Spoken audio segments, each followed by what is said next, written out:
Hello, ladies and gentlemen. My name is Kurt. Welcome back to Farlands or Bust, episode 681 for your Tuesday.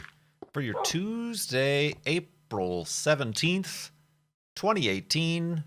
Very appropriate that we exit the last episode hidey hole to see ice and snow and other not very middle of April scenes because a lot of you are dealing with a lot of not very typical middle of April scenes with your weather and whatnot.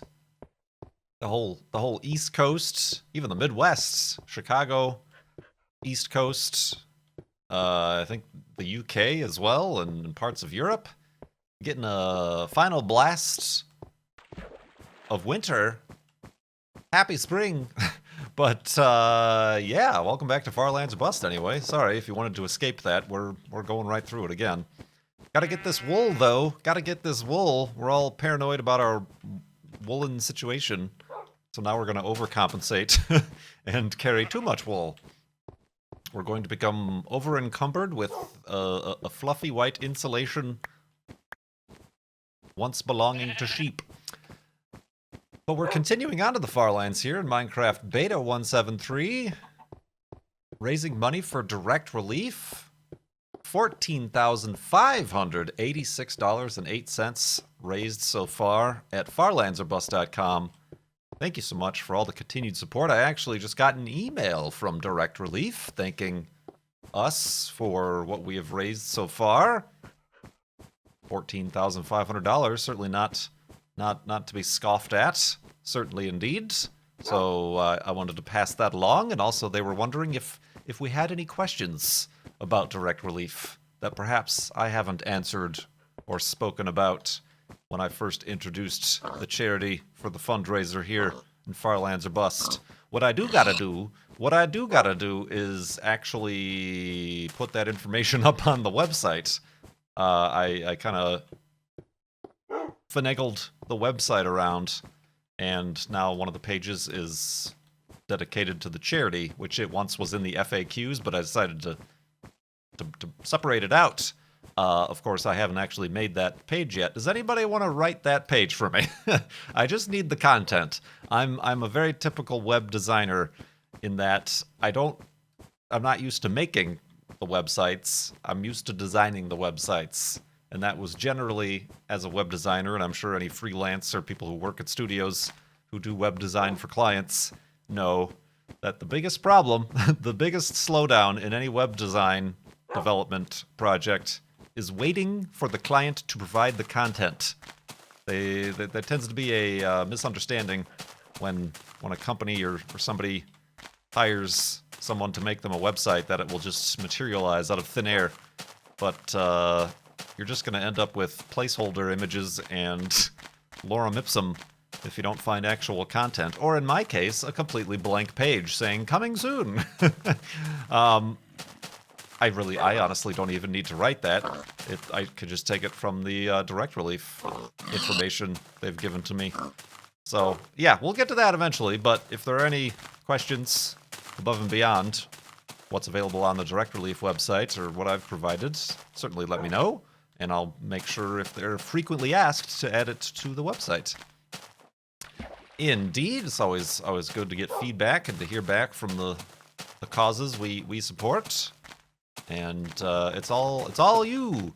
It's all yous all who have been raising this money for Direct Relief and giving me questions. I was down to one question at the end of the last episode, but we've certainly replenished. So I do appreciate all of the questions there. I heard liquid. I heard liquids. I heard moisture. Moisture.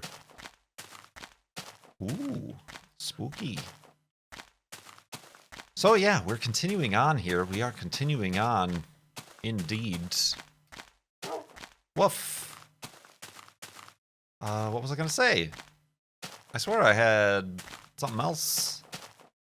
I had an anecdote or some sort of question, not question, but just topic to answer and now I've gone and forgotten it. I went and got my a new battery on the old Subaru Crosstrek. It was having some problems. It always started, but it's a 3-year-old battery, and usually when you buy a new car, they tend to put the cheapest battery in there. So it was taking a few revs to get started up, and about to go on a little bit of a road trip. So didn't want that to be a problem. Might as well take care of it.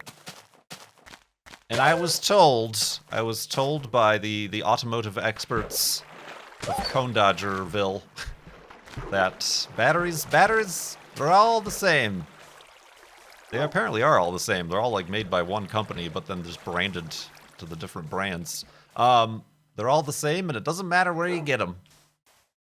I've not been much of one to ever really step foot in an auto parts store, to be honest.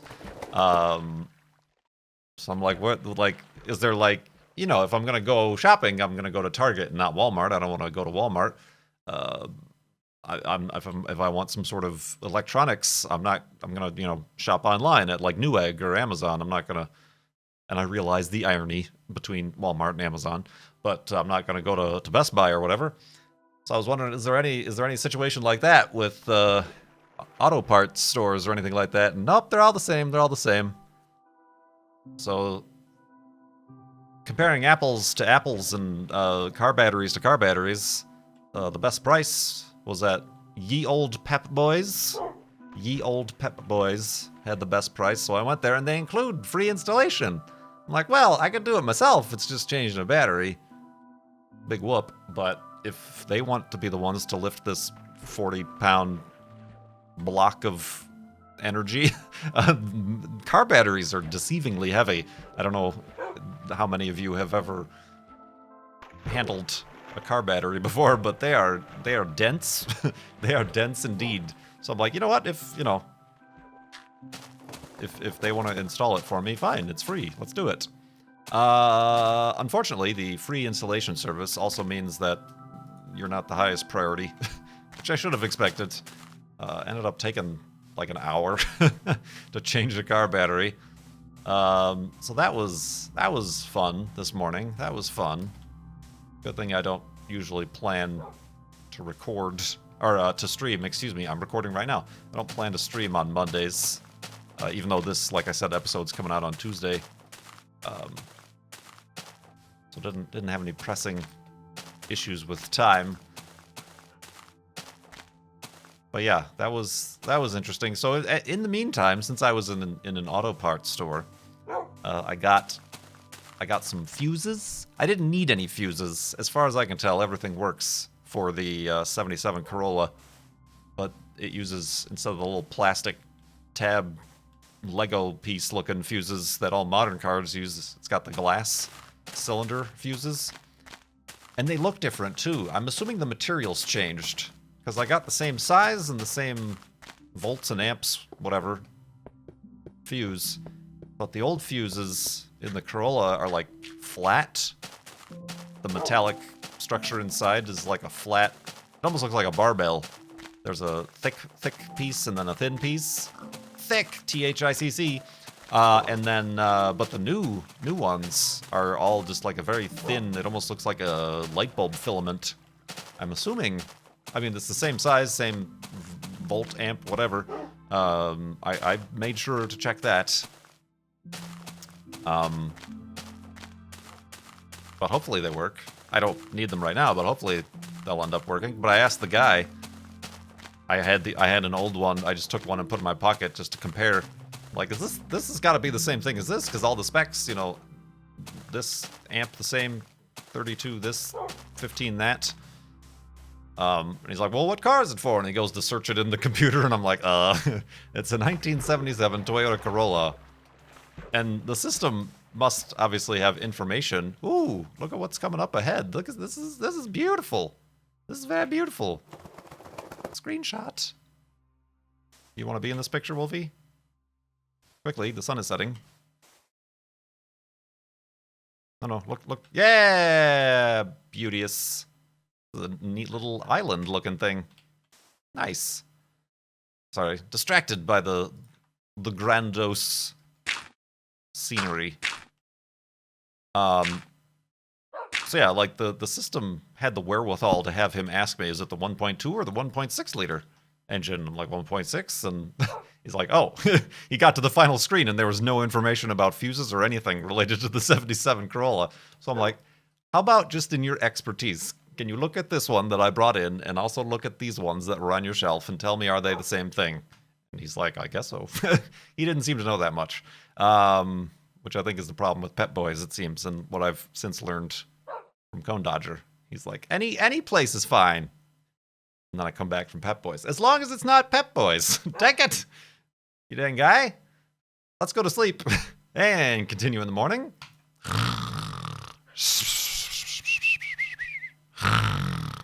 And awakeness. And continuing on.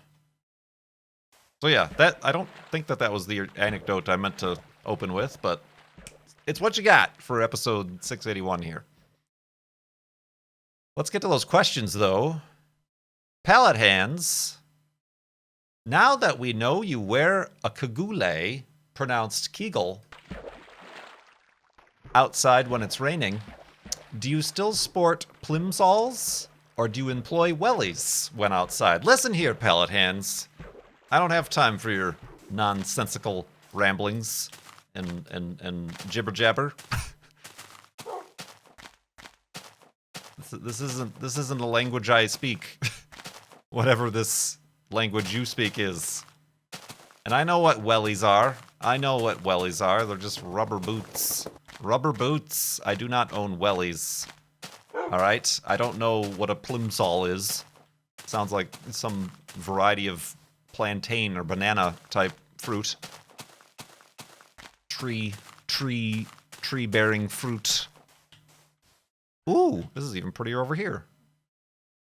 But, oh look, all that gravel fell from up there and landed on that tree next to those skeletons. Let's go! I have a pair of bean boots. Do you know what bean boots are? Do you, my friend? Because you're not from Maine. I have a pair of bean boots. Bean boots. LL Bean, that is. Are my go-to waterproof boot of choice. I generally wear them if I'm going to go to the beach with Juno. Or on... They're not really good hiking boots. They're pretty much the waterproof equivalent of like Converse, except a lot more expensive. They're made in the USA. You can get like insulated ones and stuff like that, but I got the pretty basic ones. So yeah, they're not really a hiking boot per se. They're just more of a rubberized, waterproof mud boot. They're kind of hunting boots is what they're marketed as, but I wouldn't go walking long distances in them if I didn't have some sort of specialized insole or something to make it more comfortable. But yes, I'm covered on the waterproof front. The only thing I need is waterproof pants or an outer pantular covering that's waterproof. Then I'd be able to, I would probably be comfortable hiking in the rain if I had that. But as of now, I've only got the kagule and the butules. I even got gloves. I've got waterproof gloves. But I would need pants. I don't know why. I ordered, but I had to return some just because they were way too big. They were extremely baggy, which is like, oh, they're out. You wear them outside your normal pants. Who cares? But they were like dangerously, like I would trip over the extra fabric billowing between my legs. So I had to return those. But thank you very much, Pallet Hands, for this adventure of vocabulary. Dravir asks, did you hear about the new data protection? Whoa, watch out for the cacti. Data protection laws in Europe. What are your thoughts? How do you think, in general, about data protection? Is a person able to make good decisions about data protection, and thus no regulations are needed? Or should a country try to protect their citizens in this regard? I didn't look deeply into it. The only thing I really know about is all this Facebook rigmarole going on with the Cambridge Analytica jibber jabber in relation to that. But in general, I think just calling it data protection simplifies the matter too much. It's certainly more about digital data protection in this computer realm. In a lot of cases, there's data being shared and stored about you that you can't make good decisions about because you're not aware of it. Like they said, even if you don't have a Facebook profile, or perhaps you've never even visited Facebook.com, they have made a profile for you simply based on tracking cookies or friends of yours who are on Facebook. And Google does the same thing, and Amazon does the same thing, perhaps to varying different degrees than Facebook, Microsoft, etc., etc. So yeah, I definitely do think there is oversight needed. Unfortunately, I think the governments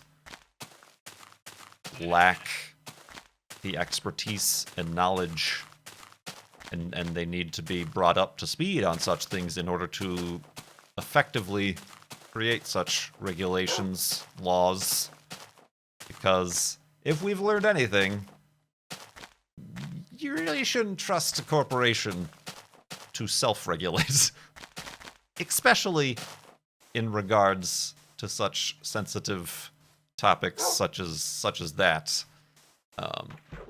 So yeah, I haven't been sat here and with bated breath waiting for the latest news about the Facebook thing or the whatever. I've never installed the Facebook app on my phone.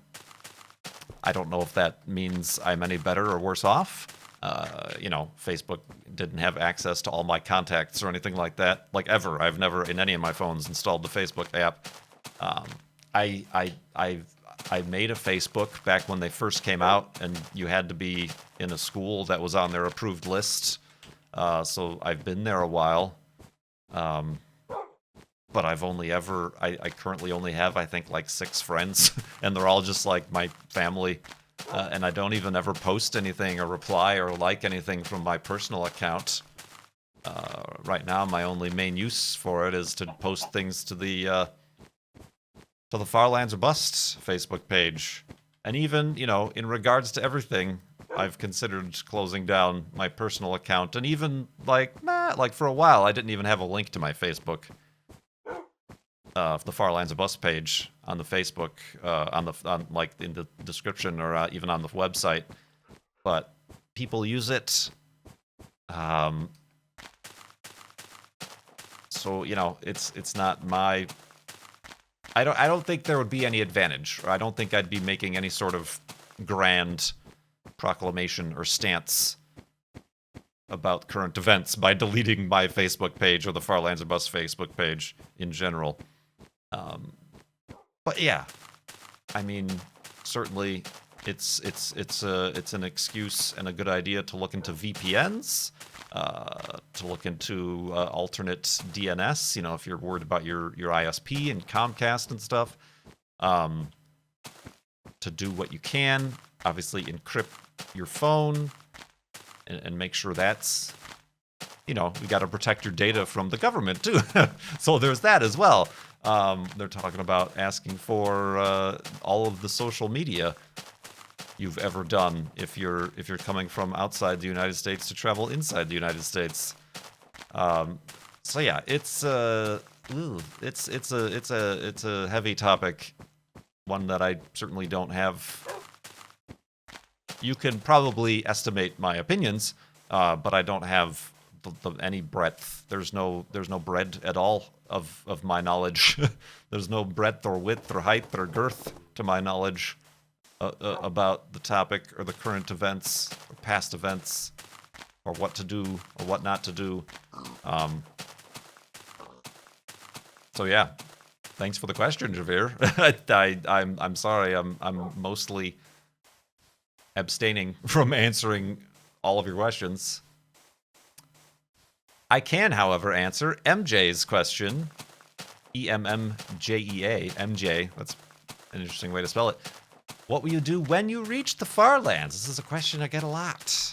And the answer I give a lot is... oh. I have no idea. That's not even on my radar. We're currently only just over 25% of the way there. And it's taken us 7 years to get to this point. Do you know what you're going to do in another 14 years? Or however long it's going to take us to get there? I'm not sure. I'm just only now starting to make... oh, well, I guess I should sleep and then take this boat in the morning, huh? I'm only just now starting to try to think of what arrangements I need to make for when we roll over to the next floating point barrier, when this jittery offset is going to double. And that could-ish happen during this season. It could happen. It's gonna happen about it's in the 4 millions, isn't it? And we're in the early 3 millions, maybe. Well, that's the last time we pressed F3. As far as blocks from spawn. So yeah, and in that I'm like, well, we'll certainly want to experience it for a little bit at least and test with it and have some fun with the giant block offset. But if it becomes to the point where everybody can't watch anymore, then yeah, I'll have to implement that code fix to make it go away. So when I get to the Far Lands, not a clue. Not a clue. I'm a completely almost. I'm somewhat of a different person entirely from whence I started this journey. I don't pretend to know who I'm gonna be. I'm a Time Lord. You know, we change, and we regurgitate, regenerate. So who knows who I'm gonna be when we reach the Far Lands? I can't make that decision. Let's go to sleep.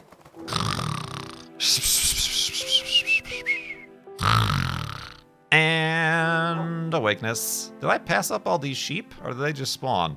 I think they just spawned, because I'm gonna go talk to them about the fact that they just spawned. Now I'm going to take their wool. Bloop.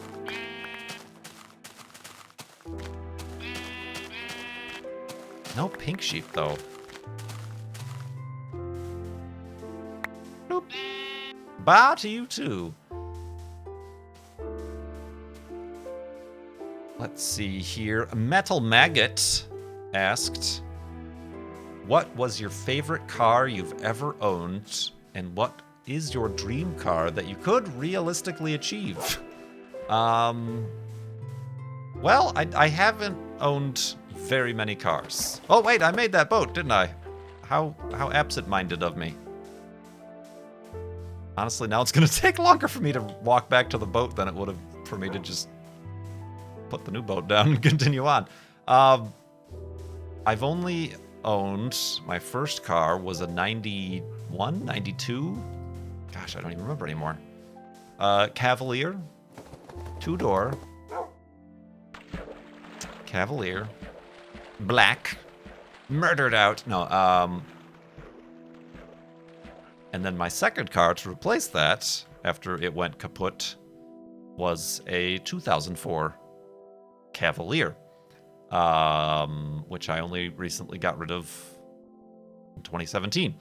And then the third car I've owned is this Subaru XV Crosstrek. I think overall, my favorite car that I've owned would be the Subaru Crosstrek. I've always heard, before I even went to buy the Subaru, it took me like 3 years. I'm like, I should get a Subaru. All the people I know who've owned Subarus have been happy with them and always tend to keep them like for 10 plus years until they get another one, which is always a model of endorsement right there. And I'm happy with this one. I don't think I have any particular complaints other than that the newer Crosstreks are nicer, that they have nicer interiors, and they've been a little bit redesigned to be a little bit nicer all around, better features and whatnot. But yeah, it'll definitely be the Crosstrek. Obviously, the fourth car, I didn't even really think of this. It's kind of weird to say. It just almost feels like it doesn't even feel like a car. The Corolla. Just because I never owned like a secondary fun car, a sidecar like a motorcycle. So yeah, I haven't been with that one enough to say it's been my favorite, and it's probably not going to be my favorite. I don't know that any old car would be my favorite, just because there's going to be so many problems, and they're difficult to drive. They're fun to drive, but they're difficult to drive. They're uncomfortable. they smell. But yeah, it'll definitely have to be the Subaru. I haven't owned that many cars.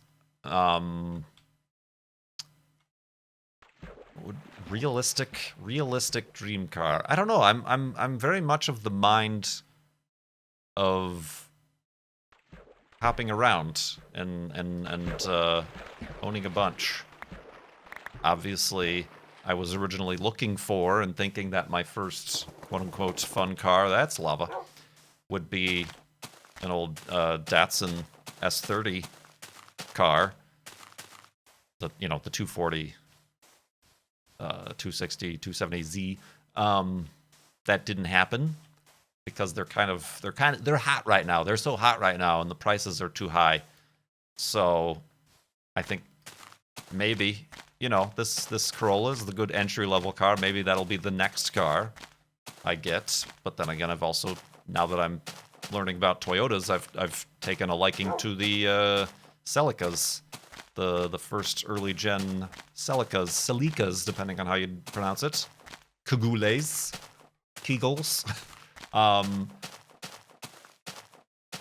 I've liked those as well. I really like the bigger, old American cars. Your old 54 Bel Airs. And I think when I get into those, maybe I feel like an entry level to those big old American cars would be like a first-gen Ford Falcon. Not huge, but not as I guess well known or popular as like the big old Cadillacs or the big fin cars, the 57 Chevys and things like that. So probably a little bit more attainable. Just looking at those, and then maybe like a 52 or a 53. I even like the old Ford. What do they call them? I think they're just called like Ford coupes. Like the early 50s Ford. There's a word for them, and I'm forgetting it. I could see it in my face too. It's in my face. Ford. Bleh. Custom coupe or two-door. The two-door. TUDOR. That's what they're called. I knew it was something. But then again, I also like old hot rods. Like, the old hot rods. It's just like where the engine's sticking out. The old, that are just taken from old 30s. A T-bucket or things like that. I don't even know, like, all the nomenclatures about it. So yeah, I don't know. But then again, I find new cars. You all know I like the F-Type, Jaguar F-Type. I like the new sporty. Maybe not. I'm not a big fan of supercars. I couldn't see owning a supercar.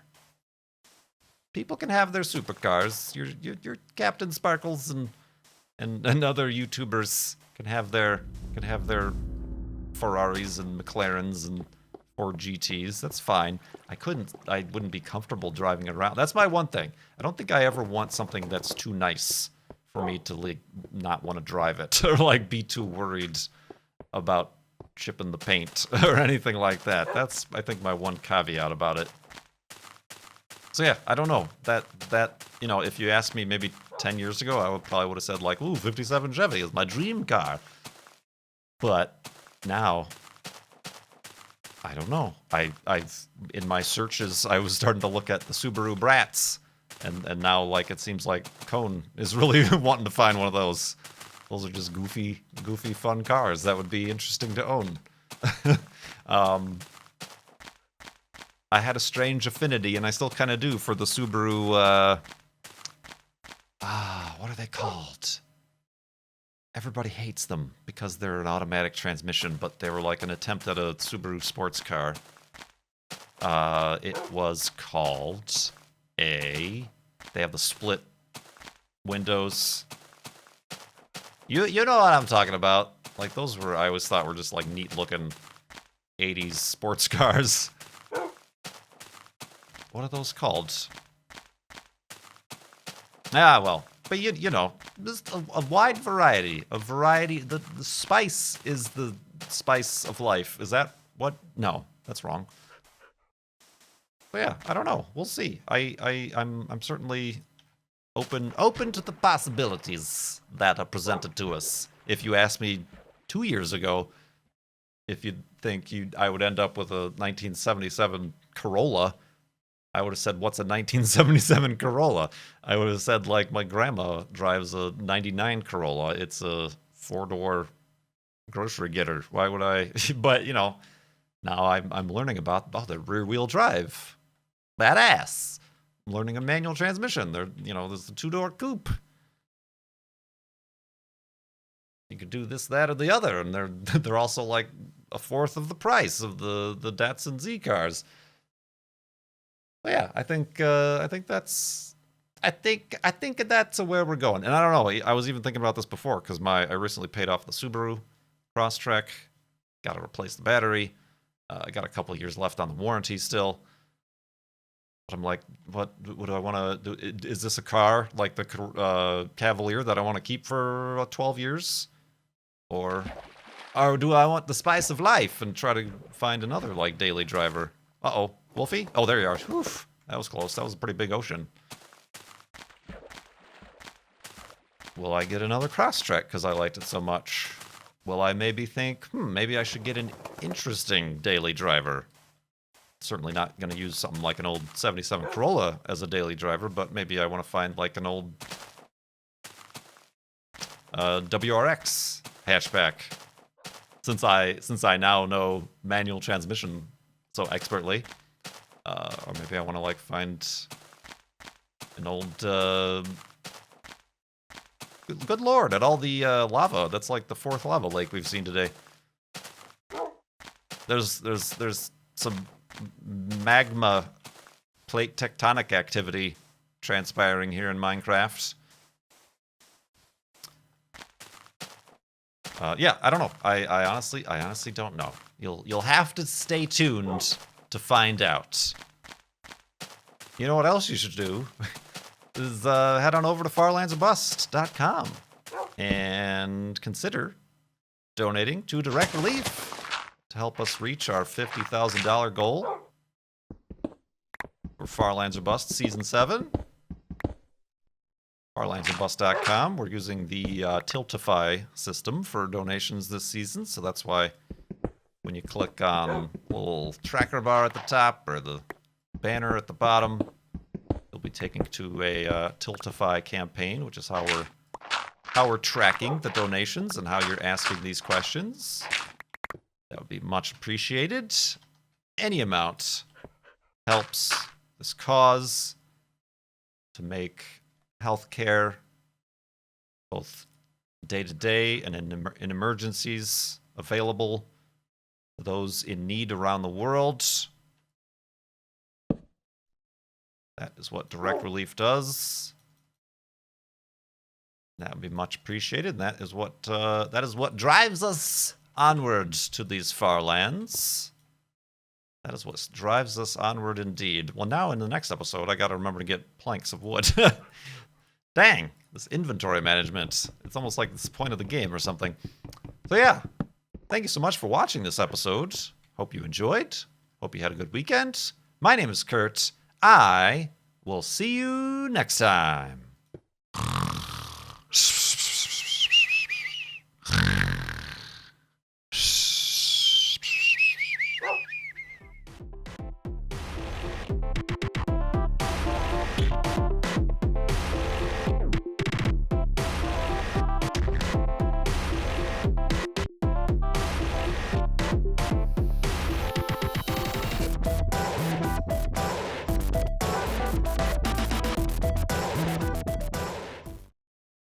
I'm a Time Lord. You know, we change, and we regurgitate